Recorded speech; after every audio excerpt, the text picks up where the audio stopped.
দত্তপুকুর থেকে শিয়ালদাগামী ট্রেনে চেপে আমি নেমে পড়েছি দমদমে। আর আমি এখান থেকে যাব শোভাবাজার, কুমারটুলি অ্যাকচুয়ালি, কারণ আজকে আমরা জাহ্নবীর সরস্বতী ঠাকুর আনতে যাব। আজকে জাহ্নবীতে মা সরস্বতী আসবেন। আজকের দিনটা ভীষণ মেঘলা, রোদ সেরম ওঠেনি। যাচ্ছি মেট্রোর দিকে। দিদি আর মিঠি অলরেডি ওখান থেকে বেরিয়ে পড়েছে, ওদের সাথে দেখা হবে একেবারে কুমারটুলিতে। আশা করছি আজকের দিনটা ভীষণ আনন্দ করে কাটবে। তোমরা ব্লগটা দেখতে থাকো, কারণ কুমারটুলিতে গিয়ে হতে চলেছে কিন্তু দারুণ মজা। কুমারটুলি পৌঁছে আমরা কোন শিল্পালয় থেকে প্রতিমা নেব, তাকে কীরকম সাজানো হবে, এই টোটাল এক্সপিরিয়েন্সটা তোমাদের সাথে শেয়ার করব। আর এই বলতে বলতে চলে এসেছে মেট্রো, এটাতেই এখন উঠবো। বেশি ভিতরে গিয়ে লাভ নেই, কারণ দুটো স্টেশন পরই আমি নামবো।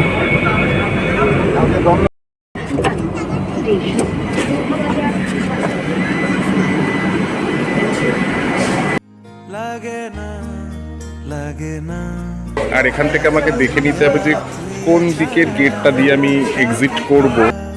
জাগে না চাই হৃদয় তোর সারা, লাগে না আজি জিয়া ওয়্যারগুলোতে পায়রাগুলো কিরকম সারিবদ্ধ হয়ে বসে আছে। চাই হৃদয় তোর সারা। আর আমি আমার রাস্তা লোকেট করে নিয়েছি। রাস্তার চিত্রটা বদলাতে শুরু করেছে।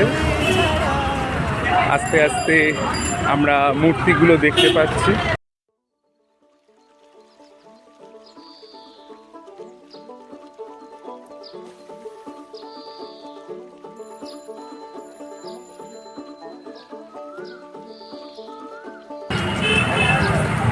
কুমোরটুলির মেন গলিতে ঢোকার মুখেই এই দোকানটা, যেখানে খুব ছোট ছোট সরস্বতী মূর্তি পাওয়া যাচ্ছে এবং ভীষণ সুন্দর।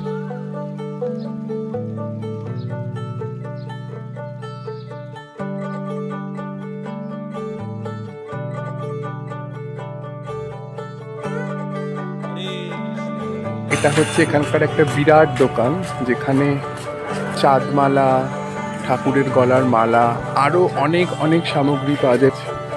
আর আমরা প্রতিবার এই দোকানটাতেই ঢুকি দিদির সাথে সমস্ত আনুষঙ্গিক জিনিস কেনার জন্য।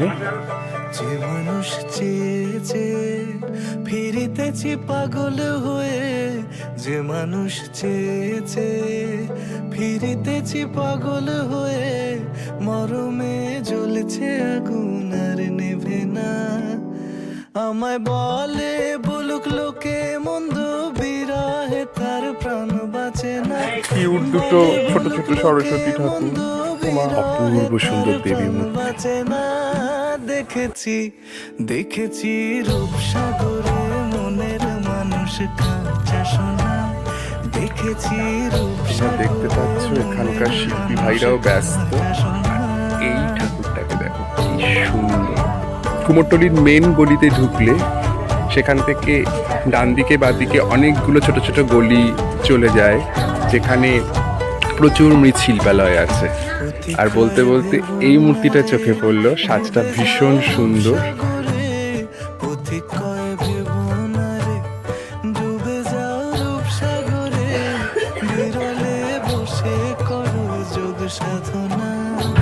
এইখানে এলেই বাড়িটার সামনে কিছুক্ষণ দাঁড়িয়ে থাকি। এই আমি পৌঁছে গেছি আমাদের মৃৎশিল্পালয়ের সামনে, যেখান থেকে জাহ্নবীর প্রতিমা যাবে। বিখ্যাত মহিলা শিল্পী, মৃৎশিল্পী চায়না পাল। আগের বছরও এইখান থেকেই মূর্তি নেওয়া হয়েছিল। এবারের মূর্তি কিন্তু এখানকার শিল্পীদের পরানো শাড়িতে সজ্জিত বা সাজবে না। দিদি শাড়ি কিনেছে জাহ্নবীর প্রতিমার জন্য, জাহ্নবীর মায়ের জন্য, এবং সেই শাড়িতেই সেজে উঠবে কিন্তু এবারের প্রতিমা। সরস্বতী পূজার আগে কীরকম চেহারা থাকে এই ব্যস্ততম গলিতে।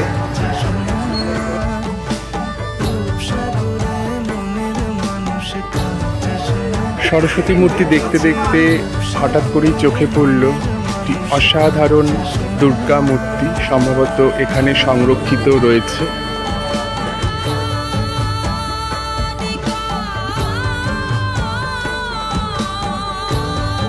সবাই ব্যস্ত এখন। এখানেও রয়েছে বড় বড় কিছু মূর্তি, এগুলো হয়তো কলকাতার বিভিন্ন বড় বড় ক্লাব বা বড় বড় স্কুল কলেজে যাবে এই বছরের জন্য। আর বড় মূর্তি বলতে বলতে আরো বড় মূর্তি, সিংহবাহিনী মা।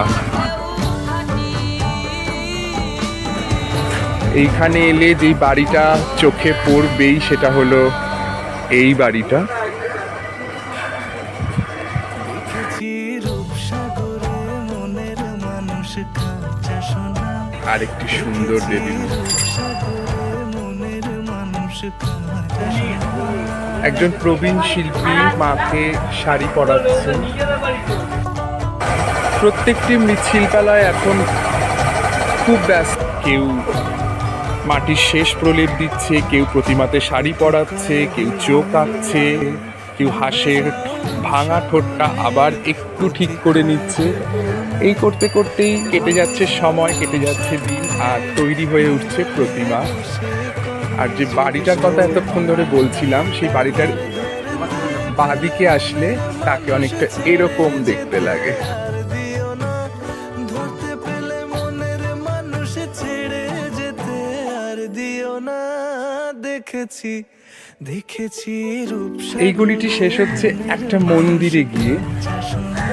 কিসের মন্দির আমি ঠিক জানি না, গেলে বুঝতে পারবো।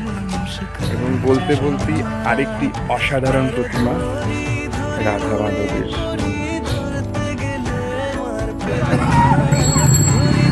বক করতে করতে জল পিপাসা পেয়ে গেছে। কুমোরটুলির গলিতে ঢুকে এই সময় সবকটা মৃৎশিল্পালয় একদিনে দেখানো সম্ভব না, কারণ এখানে অসংখ্য আছে। আর কিছুটা দেখাতে দেখাতেই অনেকটা সময় কেটে গেল এবং আমি আবার গলির মুখটাতে যাচ্ছি, কারণ দিদি চলে এসেছে, ফোন করেছিল। কিছুক্ষণের মধ্যেই দিদি আর মিঠি আসছে, তাই ওদের সাথে দেখা হচ্ছে খুব শিগগিরই। আর ব্লগটা কন্টিনিউ থাকবে, তোমরা সাথে থেকো শেষ অবধি।